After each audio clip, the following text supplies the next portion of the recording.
Trois invités avec nous chaque soir pour décrypter les mouvements de la planète marché. Vincent Lecartier est avec nous ce soir, responsable de l'allocation d'actifs de WeSafe. Bonsoir Vincent. Bonsoir Grégoire. Merci beaucoup d'être là. Merci à Julien Nebenzal de nous accompagner également. Bonsoir Julien. Bonsoir Grégoire. Vous êtes président de GPS Stratégie et Finances. Et Léa Dauphas est avec nous également en plateau ce soir. Bonsoir Léa. Bonsoir. Ravi de vous retrouver. Vous êtes chef économiste de TAC Economics. TAC Economics dont l'expertise originelle est celle des pays émergents.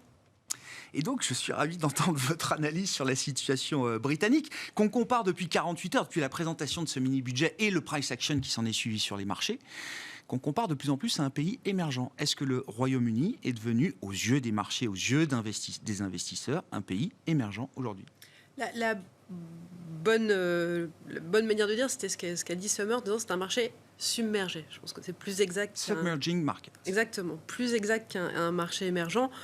Déjà parce qu'on a une erreur de politique économique qui génère un ajustement des prix, que ce soit la devise ou l'obligataire, ce qui est plutôt normal. Et puis si on essaye de pousser un peu plus loin et de faire la comparaison avec une crise émergente, les engagements extérieurs du Royaume-Uni en devises étrangères sont plutôt limités, plutôt du sterling. Donc on n'a pas cette spirale baisse du sterling, ce qu'on a pu connaître en Argentine, ce qu'on connaît dans une certaine mesure en Turquie.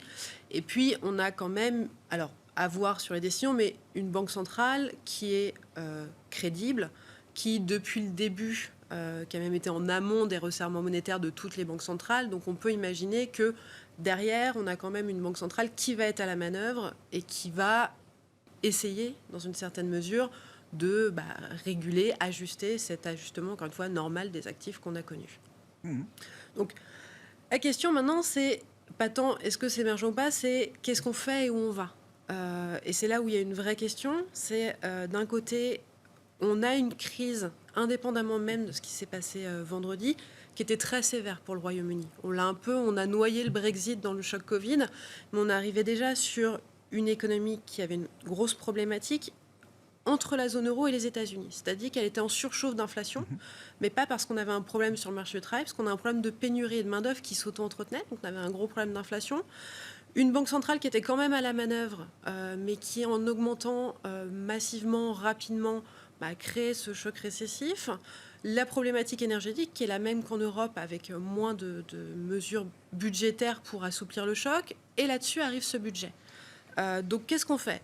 D'une certaine mesure, un budget, des mesures de soutien pour essayer de contrer le poids des factures, le poids du choc énergétique sur une partie de la population, aurait pu être une bonne solution. Là, ce n'est pas le parti qui a été pris par sur ce mini-budget. Là, on voit plutôt qu'on essaye de faire des hausses de taxes, des baisses de taxes assez substantielles, et que ce n'est pas ce qui va soutenir la croissance. Ça va peut-être avoir un petit boost très temporaire, mais ça va plutôt être une création de déficit, de dette, dans un environnement où, déjà, en amont de ça, on avait une problématique.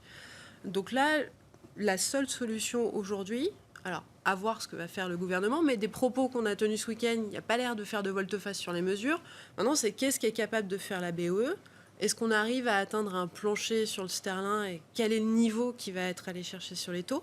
Et c'est quelle est la réponse de la BOE ? Est-ce qu'elle a intérêt à répondre, quitte à créer plus de panique parce qu'on va l'attendre ? Ou au contraire, est-ce qu'elle doit intervenir très rapidement et très massivement et créer un choc supplémentaire ? Il faut avoir en tête qu'au Royaume-Uni, beaucoup de choses sont à taux variable. Donc même si elle augmente les taux pour résoudre ce problème-là, dans un choc qui allait arriver, qui était déjà sévère, elle va encore plus l'augmenter et entretenir le choc qu'on attendait. Donc c'est vraiment une situation qui est complexe. Par contre, normalement, on a une banque centrale qui est indépendante et qui doit intervenir. On va y venir, mais pourquoi est-ce que vous dites erreur économique ? Que le marché affiche une défiance extrême vis-à-vis de la stratégie budgétaire qui a été présentée, c'est un fait, effectivement, et c'est très, très spectaculaire. Stratégiquement, pourquoi est-ce que, selon vous, est-ce que c'est une erreur de stratégie budgétaire ? Je me garderais bien de dire que les Britanniques sont incompétents en matière de libéralisme, en matière de réflexion sur l'offre, la demande, etc.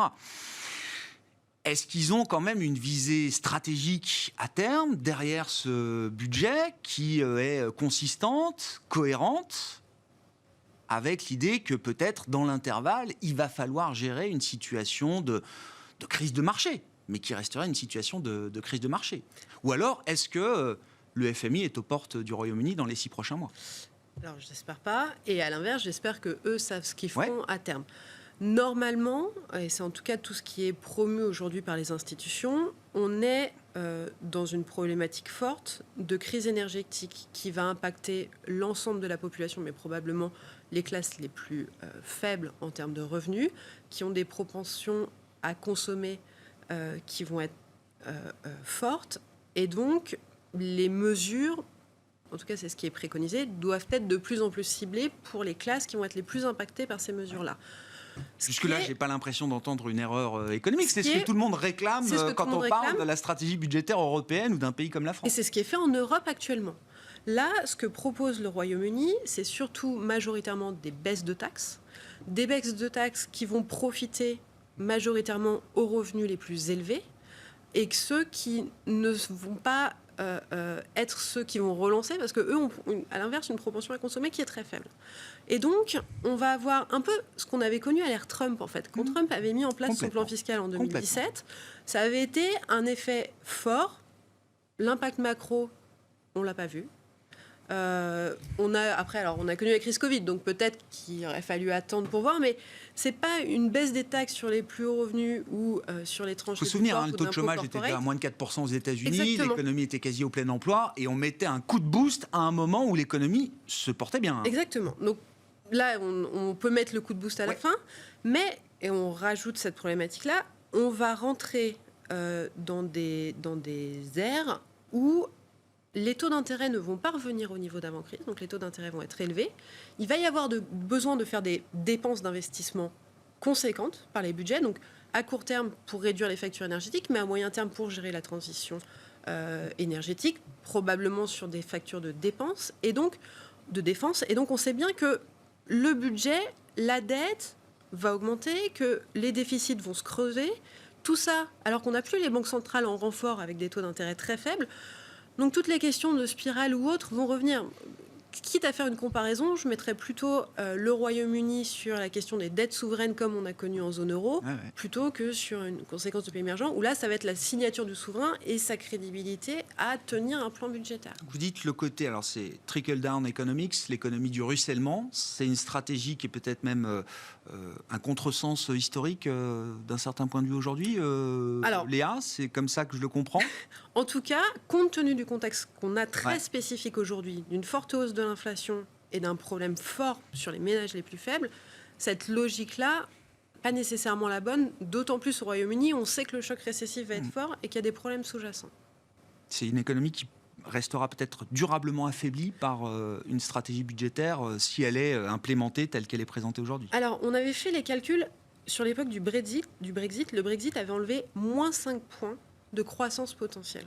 Les Royaumes-Unis avaient perdu 5 points de croissance qu'ils ne retrouveront pas. Donc c'est déjà problématique. Rajoutons en plus celui-là, on est sur un autre monde. Qu'est-ce qui vous intéresse dans la question britannique, qui est un laboratoire passionnant ? Le point que vous avez indiqué tous les deux, ce qu'a fait Trump en 2017. Donc, ce qu'il a fait en 2017, il n'avait aucune raison de le faire. Personne ne l'a vraiment compris. On ne connaît pas effectivement les effets de tout ça, mais c'est a priori pas grand-chose. Donc, il n'y a pas une véritable logique économique pondérée. Trump n'appartenait pas à, je dirais, une politique assez centriste qui balançait les différents arguments d'une décision avant de la prendre. Et ce qu'on a en Angleterre, c'est à peu près ça. C'est tout ce qui a été dit politiquement avec le Brexit n'a plus laissé de place à un espace politique à peu près, encore une fois, qui argumente, qui pèse les différents aspects d'une décision économique pour arriver à un point. Là, c'est presque une sorte d'idéologie du Global Britain et de la démondialisation à la sauce anglaise.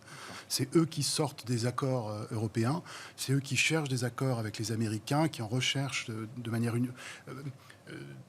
je dirais, comme s'ils pensaient que leur indépendance allait leur permettre d'avoir une série de très bonnes solutions. Il n'y a rien du tout, en fait. La réalité, c'est qu'il n'y a rien. Donc, politiquement, il se passe la décision qu'on a là. Elle n'est pas surprenante. Je ne dis pas qu'elle est mauvaise, je ne suis pas apte à l'évaluer aujourd'hui. La fameuse partie théorie du ruissellement, etc., ça peut exister.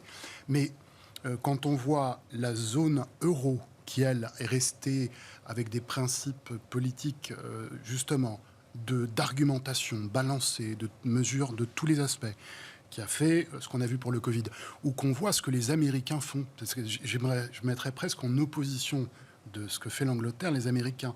C'est-à-dire, socialement, de remettre une petite couche après Trump pour essayer de rétablir quelque chose, mais surtout le fameux plan d'investissement dont les marchés financiers se sont ravis parce que ça permettait de relancer une croissance après le Covid, ça. Mais c'est de la transition écologique qui est derrière, pour l'essentiel. Donc vous dites, le UK est resté à l'heure Trump, quand même les États-Unis semblent avoir avancé au-delà de la stratégie de Trump il y a quelques années. Et dans ce que je viens de décrire, qui est un choix politique ouvert d'investissement, dont on pourrait dire finalement, là aussi on parle de déficit supplémentaire, mais les Américains, depuis plusieurs trimestres, réduisent la voilure de manière pour la conjoncture, pas pour la structure et l'investissement, mais pour la conjoncture. C'est-à-dire qu'ils ont une action qui, là encore, est relativement ordonnée, sensée, se comprend. C'est pas du tout le cas des Anglais. Donc, ce qu'on voit là, c'est un peu comme... on n'a pas encore Tsipras face au FMI. Quand on parle du FMI, en Angleterre, ça me fait un peu sourire, mais on n'a pas encore Tsipras face au FMI qui dit tout compte fait, non, on va quand même rester dans l'euro, puis on va faire quand même quelques réformes. Mais ce qui peut arriver à la classe politique actuellement au pouvoir en Angleterre, c'est un peu ce genre de mur dans lequel ils vont rentrer. Voilà. Quand vous regardez le mouvement sur le sterling, ce qui s'est passé... C'est une devise majeure, hein. C'est une devise de réserve, c'est une devise G7. Quand on en est là, je veux dire, pour restaurer la confiance, c'est pas juste quelques paroles, c'est un signal fort politique que le marché attend. Le signal fort politique, il ne peut pas se produire parce que les élections sont trop loin et parce que le Premier ministre... trop proche. C'est-à-dire qu'ils viennent d'arriver, quoi. Le Premier ministre vient d'arriver. On ne peut pas imaginer un renversement du gouvernement Truss dans l'immédiat. Mais il va rencontrer des difficultés. Hein. Ça, c'est à peu près sûr. Enfin, c'est ce que les marchés sont en train de dire. C'est pas moi qui le dis, c'est les marchés. Ça, c'est une évidence. Qu'est-ce qui peut, pour le Royaume-Uni, a priori...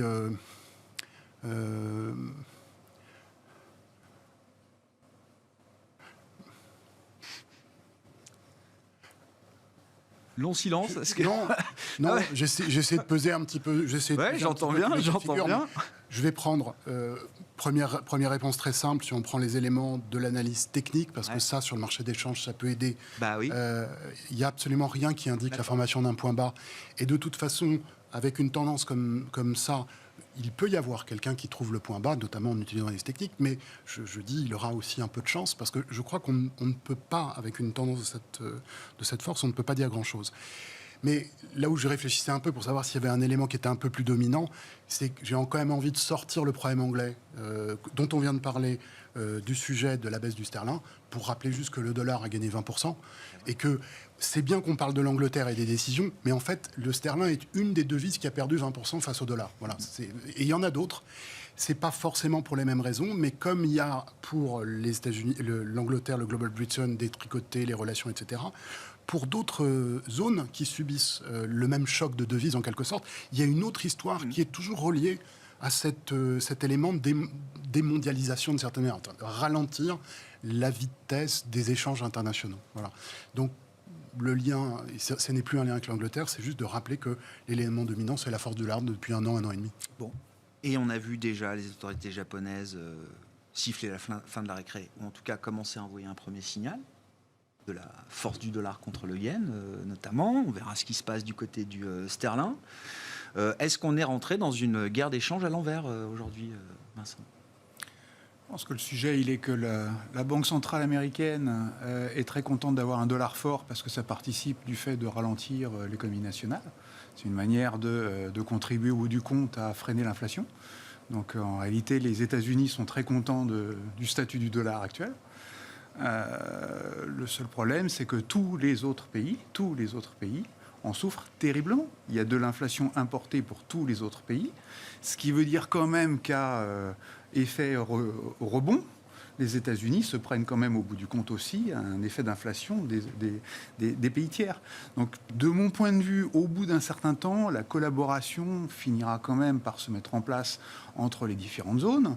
Qu'est-ce que vous entendez par collaboration ? Je pense que les banques centrales vont s'entendre pour intervenir et freiner le dollar. Je pense qu'on va en arriver là. Il y aura une alliance de banques centrales contre la Fed ? De toute façon, une intervention comme l'a fait le Japon à l'encontre du dollar ou pour soutenir sa propre devise tout seul, on sait très bien que ça ne marche pas. Le passé l'a déjà démontré. Donc le seul moyen d'y arriver, c'est d'avoir une coalition de banques centrales qui se mettent toutes d'accord pour faire la même chose en même temps. Donc le message du Japon, c'est on est prêt. C'est ça. C'est ça. N'oubliez pas Ceux qui même me suivent. C'est une réponse possible face aux problèmes qu'on rencontre aujourd'hui. Et de mon point de vue, il est probablement plus économique pour les différents pays de frapper sur la devise pour essayer de lutter contre l'inflation importée, plutôt que de faire des hausses de taux ultra violentes comme elles sont en train de le faire.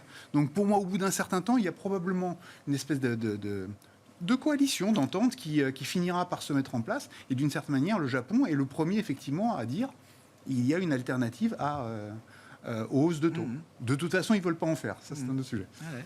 Oui, donc c'est bien, ça a l'odeur, ça a le goût d'une guerre d'échange à l'envers de ce qu'on a connu. C'est-à-dire qu'avant, le jeu, c'était d'essayer de faire baisser sa devise pour être le plus compétitif possible dans un monde qui était encore assez fluide, on va dire, au niveau des échanges. Là, le but, c'est, pour gérer l'inflation, d'avoir quand même la devise la plus forte possible dans un contexte... Oui, mais la question de la lutte contre l'inflation aux États-Unis doit durer combien de temps ? Si vous avez cette réponse, je suis preneur.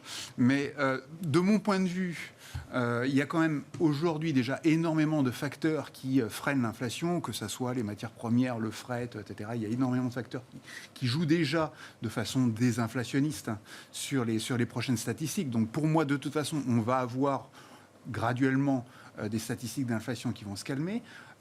L'objectif de l'administration Biden est aussi de mettre en avant la lutte contre l'inflation et la préservation du pouvoir d'achat des ménages électeurs jusqu'aux élections. Une fois qu'on aura passé les élections, dans 2 ans, c'est l'élection présidentielle. Et à cet horizon, c'est plutôt les facteurs de croissance, d'emploi qu'il va falloir remettre en avant. Donc pour moi, l'oscillation, la bascule de la Fed peut se faire autour de l'élection de mi-mandat. Je pense qu'on aura plus ou moins une conjonction de facteurs qui peuvent jouer dans ce sens. Et à ce moment-là, ça jouera sur le dollar et ça jouera de façon favorable sur les autres devises. Donc je pense qu'il faut juste attendre d'une certaine manière que la Fed fasse son pivot. Oui, mais voilà, j'aime bien en ce moment, chaque discussion nous ramène au pivot de la Fed. Quel que soit l'angle de départ. Non mais c'est vrai, c'est pas un concept marketing, c'est vraiment un enjeu fort de marché.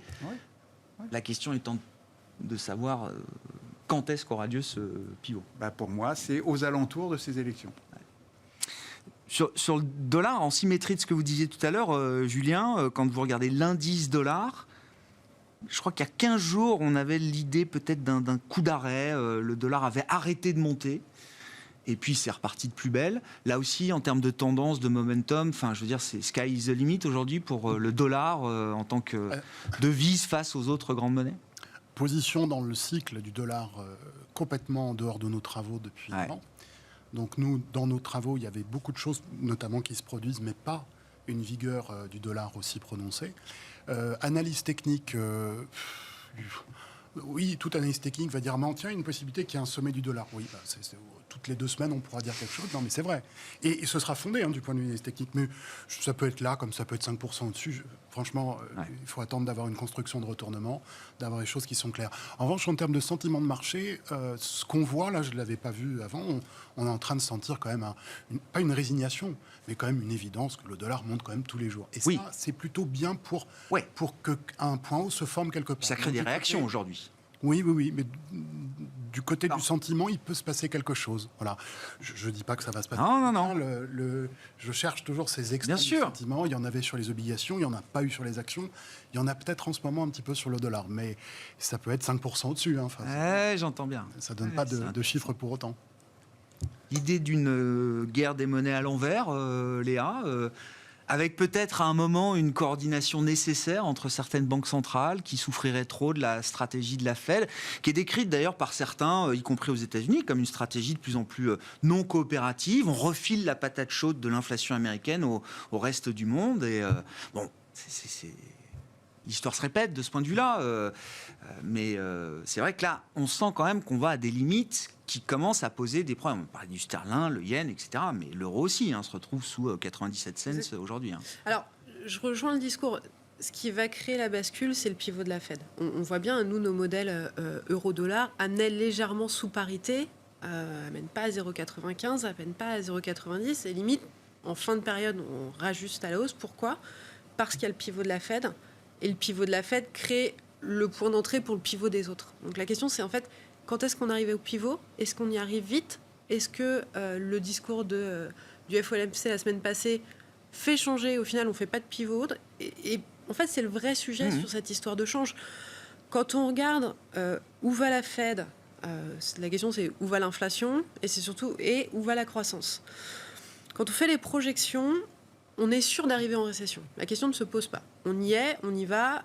En zone euro avec l'accélérateur. Sur les États-Unis, c'est plutôt mild recession qui a. Et ce sera assez synchronisé entre les deux zones. Ce sera assez synchronisé sur. Alors, plutôt dès maintenant sur les facteurs domestiques, pouvoir d'achat, contraintes de prix en zone euro, plutôt en fin de période aux États-Unis, quand le marché du travail aura assoupli plus que ça ne l'est aujourd'hui. Donc on aura cette synchro qui est faite. Si on estime qu'on est aujourd'hui proche du point haut d'inflation de la Fed, mais qu'elle veut attendre de voir une franche décélération, donc il faudra probablement attendre la fin d'année, début d'année prochaine. C'est là où en même temps on aura les signaux que le marché du travail se retourne. Et donc, si on imagine un pivot de la Fed en janvier, sur le meeting fin janvier, début février, ça veut dire qu'elle doit commencer à le préparer en décembre. Donc, on a encore toute une période au 4e trimestre où il n'y a pas trop de signaux que ça va s'arrêter. Au contraire, la Fed aurait même plutôt intérêt à accélérer son discours et à être encore plus au quiche pour bien ancrer les anticipations avant un pivot en fin d'année et plutôt une bascule en fin d'année. Mais pour l'instant, l'environnement de marché et l'environnement change. Il est assez similaire à ce qu'on a connu. Ça devrait se poursuivre dans les prochaines semaines. La bascule, elle sera plutôt ensuite. Et quand vous dites bascule, parce que dans le narratif de la Fed, c'est vous attendez pas une bascule, justement. On va en territoire restrictif, bien au-delà de ce qu'on avait imaginé nous-mêmes et de ce que le marché anticipait il y a encore quelques semaines, et puis on va y rester. La question, c'est qu'est-ce qu'un pivot ? Est-ce que c'est une Fed qui passe de 75 à 50 ? Est-ce que c'est une Fed qui s'arrête ? Est-ce que c'est une Fed qui est déjà en train de baisser ? Nous, on anticipe que la Fed arrête à un taux de 3,75 début d'année prochaine et elle y reste. Elle y reste quelques trimestres. Mais dans nos calculs, par rapport à des fondamentaux, elle est au-delà de ce qu'elle aurait dû avoir comme taux terminal et donc elle est restrictive. Elle a des taux directeurs qui sont plus élevés que ce qu'ils devraient et donc elle met une morsure sur l'économie pendant longtemps. Et donc, elle arrive à faire baisser ses pressions inflationnistes parce qu'elle maintient ses taux à des niveaux plus forts qu'elle ne devrait, mais elle reste sur un pivot. En tout cas, elle arrête d'augmenter. Dans cette idée-là, ce qui est intéressant, si c'est 3,75 le taux terminal, le marché a pris beaucoup d'avance. Et j'allais dire, le rapport de force est renversé d'un certain point de vue. Et c'est pour la Fed a complètement repris le contrôle et laisse même le marché peut-être aller encore un peu au-delà, alors qu'elle est prête à s'arrêter avant. Exactement, c'est faire croire que peu importe le problème, elle est moins soumise au marché aujourd'hui. De toute manière, elle n'a pas le choix. Elle veut ancrer les anticipations, si elle veut être crédible, parce qu'on revient à notre question de départ. L'année prochaine, l'inflation ne reviendra pas à 2 et les cibles des banques centrales devront bouger. Donc elle doit assurer. Non, ça c'est une conversation qu'on avait avant le début de l'émission, Léa. Non, mais oui, bien. Donc elle doit assurer sa crédibilité maintenant pour être capable l'année prochaine de nous dire finalement je reviens pas à 2. Exactement. Finalement je m'arrête avant parce que retourner à 2 ce serait trop douloureux sur le plan économique. Et ça il ne peut pas le dire aujourd'hui. Exactement. Julien, comment vous comprenez cette séquence ? Qu'est-ce qui caractérise pour vous le pivot de la Fed puisque c'est l'enjeu majeur ? Oui, le pivot. Le terme d'ailleurs est éloquent, il est bien. Pivoter, donc changer d'axe. La question c'est de quel axe parle-t-on ? Est-ce que c'est celui de la vitesse, de la hauteur des marches ? Exactement. Ou est-ce que c'est celui du plateau ? C'est l'éminence du plateau. Donc je ne sais pas ce qu'on veut dire par pivot. Moi j'ai une lecture alors beaucoup plus épurée et certainement trop simpliste. Mais je pars du principe que les banques centrales ont un cap, nonobstant ce qu'elles ont dit depuis 2-3 mois, même 6 mois, on a l'impression qu'elles subissent l'événement. Je crois mon avis, c'est qu'elles ne subissent rien. Il y a 1 an et demi, elles ont dit on va normaliser les politiques monétaires. Et pour normaliser les politiques monétaires, il fallait monter les taux, puisqu'ils étaient à 0, donc il faut les remonter. et ce qu'elles ont fait. Mais normaliser, on l'avait déjà entendu à 2 reprises au cours des 10 dernières années, et à chaque fois, elles se prenaient une porte de saloon qui empêchait de faire C'était une fois la dévaluation du... il y avait plein de choses qui se sont passées, elles n'ont pas pu le faire. Là, elles ont dit qu'elles allaient le faire, mais je crois que s'il y avait une crainte du côté des banquiers centraux, et ils se parlent déjà, ils vont coopérer, je suis d'accord, mais ils se suivent déjà beaucoup. Vous avez une crainte, c'est que quand ils attaquent ça, il y a des dérèglements dans les circuits financiers qui posent problème. Alors finalement, ce qui s'est passé, c'est que l'inflation qui commençait à arriver, cette inflation leur a donné un très bon prétexte pour monter le ton et en fait faire changer un petit peu l'angle de la perception de cette normalisation. Non pas normaliser pour normaliser, mais normaliser à dessein, à propos, puisque l'inflation est là. Donc le projet des banques centrales est en marche, elles font ce qu'elles devaient faire, elles le font bien. Et autre sujet sur l'inflation, qui va peut-être revenir sur le fait que 3/4 ce serait un peu trop.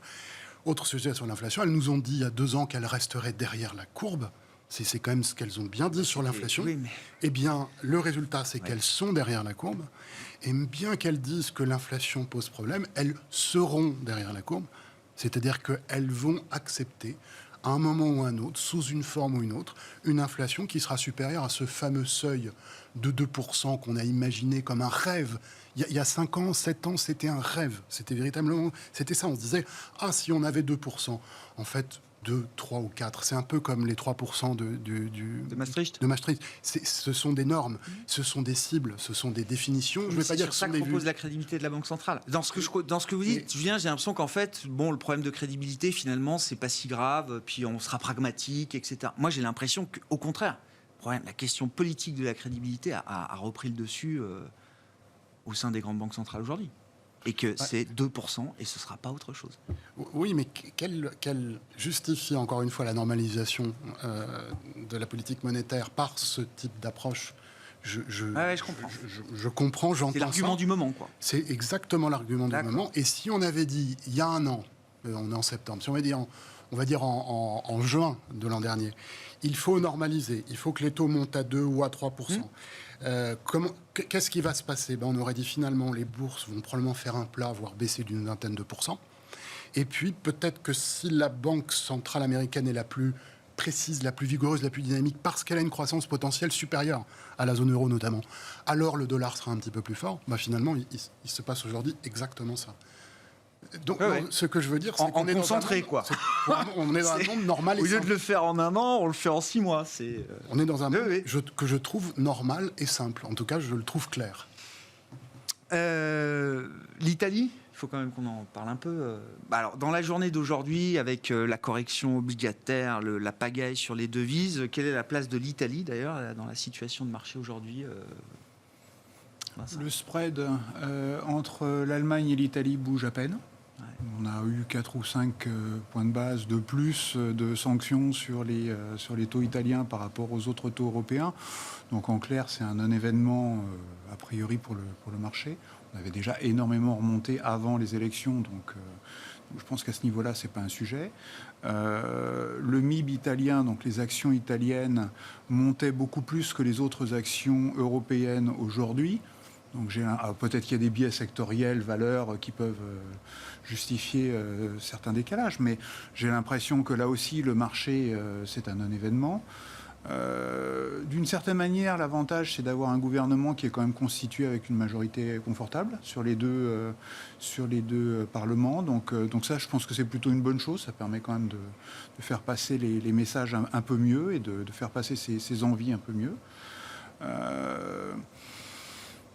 Ma vue générale, elle est de dire que de toute façon, et elle est consensuelle, c'est qu'à partir du moment où l'Italie a une dette sur PIB de 150%, c'est compliqué. Quand elle voit ce qui se passe du côté du Royaume-Uni, c'est compliqué d'avoir envie de sortir de la zone. C'est compliqué de rejeter les subsides européens, c'est-à-dire 200 milliards sur 650 qu'on avait levés. c'est difficile de dire non à 1% du PIB chaque année ou un truc comme ça. Donc non, je pense que l'Italie va rester à l'intérieur, qu'ils essaieront de renégocier, puisqu'en fait les prêts européens sont conditionnés à un certain nombre de réalisations. C'est très fléché, hein. Bien sûr. Chaque euro est fléché. Donc je pense qu'on va essayer d'assouplir un tout petit peu pour pouvoir glisser là-dedans quelques mesures qui soient bien calibrées par rapport aux envies sociales, sociétales de l'Italie. Et puis voilà. Et puis on reste là-dedans, et puis tout va bien. Donc le vrai sujet, c'est un sujet ensuite général européen de comment on finance la transition énergétique, la transition numérique, la défense, la santé, voilà, tous ces projets-là. Donc pour moi, c'est ça en fait le vrai sujet, c'est de savoir est-ce qu'on passe à une étape supérieure, donc supranationale, de levée de capitaux à l'échelle européenne, ou est-ce qu'on revient, ou est-ce qu'on reste sur l'échelle nationale. Donc c'est une élection italienne, pour moi, me fait dire qu'on va perdre encore un peu de temps sur le fait de basculer vers du supranational. Parce que l'idée, c'est quand même d'être plutôt un peu replié sur soi, sur ses propres valeurs, son propre peuple. Mais c'est pas fondamentalement un game changer, en tout cas sur le plan économique et financier à court terme, pour un pays comme l'Italie, qui est toujours un peu dans le radar des investisseurs dès que ça va mal. La couleur politique, on va dire, de la nouvelle coalition importe peu au marché, sur le plan, la dimension économique et financière, hein, qui intéresse les investisseurs avant tout. On change de gouvernement tous les ans et demi en Italie, donc de toute façon, c'est pas forcément une inquiétude durable. Quand on regarde le programme, alors ça reste un programme électoral, hein, ensuite il faut voir le passage à l'acte, mais le programme électoral, il était quand même plutôt globalement pro-européen, on reste dans l'Union. Dans le cadre. On reste dans le cadre. Donc, et je pense que quand on regarde un petit peu tous les extrêmes, ont compris que c'était difficile de sortir de l'Union, que ça nous a plutôt protégés pendant la phase de Covid, que ça nous protège quand même aussi un petit peu dans les rapports de force avec la Russie ou ce genre de choses, que c'est plutôt un facteur positif d'être dans l'Union. Donc on peut essayer d'avoir une forme de nationalisme, mais à l'intérieur d'une Union. Oui, j'entends. Quelle marge de manœuvre budgétaire, notamment, pour un futur gouvernement Meloni, Léa ? Il y a une question intérieure et il y a une question européenne. La question intérieure, ce qu'on a toujours connu avec l'Italie, c'est que l'Italie a une croissance potentielle très faible parce qu'il y a une inefficience qui est forte au niveau intérieur. Un audit sur 2021 a montré que seulement 37% des fonds européens NGU qui avaient été alloués avaient été bien utilisés. Sous un gouvernement, Draghi, efficace, qui avait comme volonté forte de contrôler. C'est-à-dire bien utilisé. C'est-à-dire que tout le reste c'est évaporé ou c'est... On ne sait pas. Et c'est une problématique forte italienne qui existe depuis des années, qui est celle pour laquelle on dit sans travail profond sur l'efficacité politique, l'état de droit en Italie, la croissance potentielle ne peut pas augmenter. Et donc, on avait eu cette idée que Draghi étant au pouvoir, l'efficacité, l'efficience serait plus forte et que l'Italie ferait un saut. Là, on peut se poser la question de savoir, même en ère Draghi italienne, les fonds ne sont pas pleinement utilisés. Qu'est-ce qui va en être avec un gouvernement qui n'aura probablement pas la même volonté et pour lequel aujourd'hui on ne sait pas grand-chose. Donc il y a effectivement toute ce message qu'elle fait passer, disant qu'elle restera dans l'Europe, qu'elle n'est pas eurosceptique, mais on peut s'attendre forcément à des négociations dures au moment des budgets. Il faut voir quel gouvernement elle forme. Donc ça, c'est le premier point. Ça va déjà être compliqué pour l'Italie. Le deuxième, pleinement pour la zone euro ne peut fonctionner que si elle s'invente, se réinvente politiquement et que si on a une Europe politique. Aujourd'hui, on voit bien que c'est fini. L'ère Allemagne, Italie, France qu'on avait en tête et qui pouvait aspirer que les plans passent et qu'on irait vers une Europe efficace, on sait bien que c'est arrêté pendant un temps certain. Et donc l'histoire européenne s'arrête. Donc pour moi, une problématique forte italienne, mais qui est pas différente de ce qu'on connaissait avant. Ça va être la même. Ça bloque encore un peu plus la perspective d'avancée européenne, d'intégration. Exactement. Donc c'est les deux problèmes, domestiques et européens. Je comprends. Julien, j'écoute votre thèse sur le cycle du populisme. depuis longtemps, donc j'imagine que vous n'êtes pas du tout surpris. Enfin, puis le marché s'habitue finalement à cette montée des populismes. Oui, alors il y a... Sur l'Italie, je crois que du point de vue des marchés financiers, il n'y a absolument aucun problème, aucun sujet, aucun souci, rien du tout. Parce que c'est une branche du populisme de droite qui a bien regardé aussi ce qui s'est passé en Grèce et qui aujourd'hui va s'occuper des sujets sociétaux pour lesquels d'ailleurs ils sont en partie élus. Ils n'ont pas fait une campagne de sortie de l'euro, ils ont fait une campagne sur finalement comment les Italiens veulent vivre avec leurs propres coutumes, lois, principes.